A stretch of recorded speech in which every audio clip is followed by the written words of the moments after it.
Guys, what's up? Kamusta kayo lahat dyan? Sana nasa mabuting kalagayan. At for today's video ngayon, ang ating ulam ay nalulutuin na isang prito. Magpiprito muna tayo ng isda ngayon guys.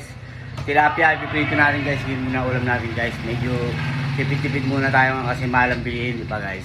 Kaya tilapia, medyo malalaki naman siya guys. Kaya samahan nyo. So yun nga guys, yung piniprito natin, gagawin na natin siyang steak. I-steak na natin yung tilapia guys. Kaya para masarap ang kain natin guys. Kaya tara, yan na.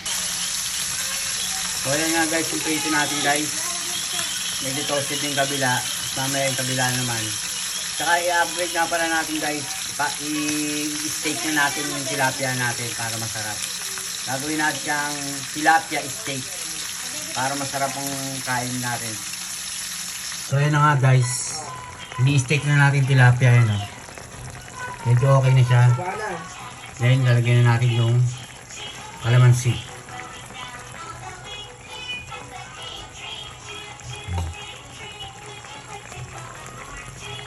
Then, lalagay na natin yung sibuyas. Ayan ang papasarap ng ating steak.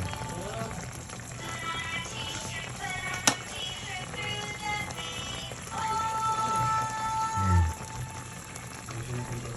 Matakpan muna sa sandali guys. Then guys, luto na ang ating tilapia steak. Subukan yung gawin yan guys. Napakasarap yan. Medyo tipid pa sa tip. Ayan guys. Sana guys nag-enjoy kayo sa aking munting video. Salamat guys. See you next video. Bye.